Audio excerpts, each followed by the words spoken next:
Hello everyone, I am Namrata Jaiswal. I am going to teach you M.H. Abrams, a glossary of literary terms. Now I am going to teach you about antithesis. Antithesis एक figure of speech होता है जिसमें contrast show होता है दो clause या दो phrase में, ठीक है. अ कंट्रास्ट और opposition in the meaning of continuous phrase और clause that manifest parallelism, that is similar word order and structure in their syntax. ठीक है. एंटीथेसिस जो होता है एक कंट्रास्ट और अपोजिशन शो होता है किसके मीनिंग में, जो कॉन्टिन्यूअस फ्रेज और क्लॉज में होता है. एक कॉन्टिन्यूअस मीन्स होता है समीप, जो समीप के अगले वाले फ्रेज या अगले क्लॉज में जो मीनिंग होता है वो पहले वाले क्लॉज या फ्रेज से क्या होता है, कंट्रास्ट होता है, पोजिशन होता है. ठीक है. दैट मैनिफेस्ट पैरेललिज्म एक समीपता को दिखाता है. That is a similar word order and structure in their syntax. उनका जो सिंटैक्स होता है फ्रेज का रहेगा तो अगले वाले फ्रेज से रहेगा, क्लॉज रहेगा तो अगले वाले फ्रेज से रहेगा. तो इसका मतलब है उनका जो वर्ड ऑर्डर है या जो स्ट्रक्चर है वो क्या है, सिमिलर है, पैरेलल है. ठीक है. An example in Alexander Pope's description of Atticus in his epistle to Dr. Arbuthnot 1735 में अलेक्जेंडर पोप ने एटिकस का एग्जाम्पल दिया है जो एपिस्टल टू डॉक्टर अर्बुथनॉट 1735 में इसके एग्जाम्पल है.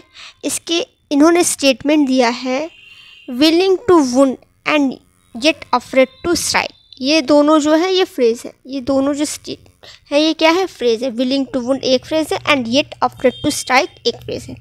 तो इसका कंट्रास्ट हो रहा है पहले वाले फ्रेज का दूसरे वाले फ्रेज से, क्या हो रहा है, कंट्रास्ट हो रहा है, अपोजिशन शो हो रहा है. विलिंग टू वुंड मतलब क्या होता है, इच्छा रख रहा है. विलिंग मतलब इच्छा रखता है, वुंड मतलब चोट पहुंचाने की, किसी को चोट पहुंचाने की क्या कर रहा है, इच्छा रख रहा है. And yet afraid to strike. Strike means क्या होता है, मारना, लेकिन मारने से, चोट पहुंचाने से क्या कर रहा है, डरता है. तो ये जो है पहला वाला जो मीनिंग है और उसके बाद दूसरे फ्रेज में जो मीनिंग है वो क्या है, कंट्रास्ट है. तो ये हमारा क्या हो गया, एंटीथेसिस हो गया.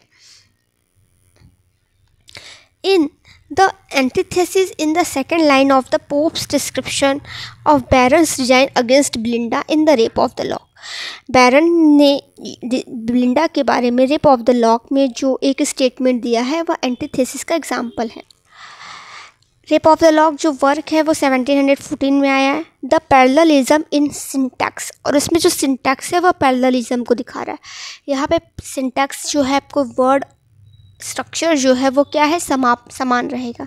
अगर फ्रेज है तो फ्रेज रहेगा. Is made prominent by alliteration. और इसके साथ साथ ही इन्होंने जो एंटीथेटिक यूज़ किया है अलेक्जेंडर पोप ने, उसमें अलिट्रेशन भी आपको देखने को मिलता है. Resolve to win he meditates way. वह जीतना चाहता है और उसके लिए उसने क्या किया, मेडिटेट्स वे, रास्तों का क्या करता है, चुनाव करता है. बाय फोर्स टू रेविश और बाय फ्रॉड बिट्रे. अब देखिए यहाँ पे बाय फोर्स टू रेविश और फ्रॉड बिट्रे ये दो फ्रेज हो गए जो उसके कॉन्टिन्यूअस है, एक के बाद दूसरा फ्रेज है. फोर्स टू रेविश या एफ जो साउंड आया है, दो साउंड आए, ये एंटीथेटिक नाउन है. ये क्या है आपका, एंटीथेटिक नाउन है. फोर्स टू रेविश कि वह क्या कर, अपहरण करना चाहता है, उसको मेडिटेट, उसको पाने के लिए वह उसका एक रास्ता क्या है, अपहरण करने का, जो क्या है, रेविश मीन्स होता है अपहरण करना, जो फोर्स को दिखाता है. या फिर ये ओपन है, ये क्या है, ओपन है. और फ्रॉड बिट्रे, अगर वो धोखा देता है तो वो क्या होता है, वो हिडन रहता है. यानी कि जो दोनों का मीनिंग है वो क्या है, एक दूसरे के अपोजिट है. एक फ्रेज का मीनिंग दूसरे फ्रेज से क्या है, अपोजिट है. अगर वो फोर्स करके रेविश अपहरण करता है तो वो ओपन है, सबको पता चलेगा. लेकिन वो बिट्रे करेगा तो वो किसी को पता नहीं चलने वाला है. तो यहाँ पे जो दो फ्रेज है उसके बीच में क्या यूज़ किया गया है, एंटीथेसिस यूज़ किया गया है. In a sentence from Samuel Johnson's prose fiction Rasselas. Samuel Johnson ने प्रोज फिक्शन लिखा है 1759 में रासेलस. चैप्टर 26 में इन्होंने एंटीथेसिस का इस्तेमाल किया है. सिमिलरली हाइटेंड बाय एलिट्रेशन, और इसके साथ साथ इसमें एलिट्रेशन का भी इस्तेमाल हुआ है. जिस तरह से अलेक्जेंडर पोप ने अभी जो एबव स्टेटमेंट दिया है उसमें एंटीथेसिस भी है और इसके साथ साथ क्या, एलिट्रेशन भी है.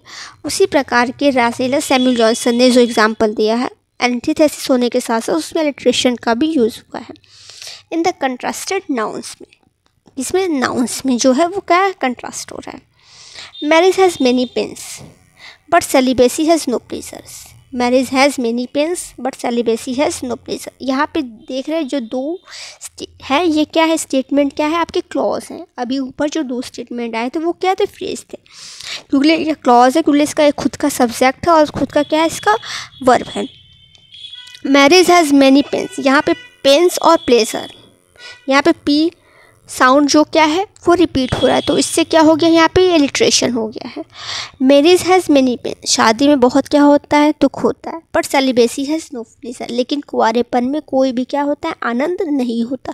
तो यहाँ पे क्या है, इनका एंटीथेसिस स्टेटमेंट है।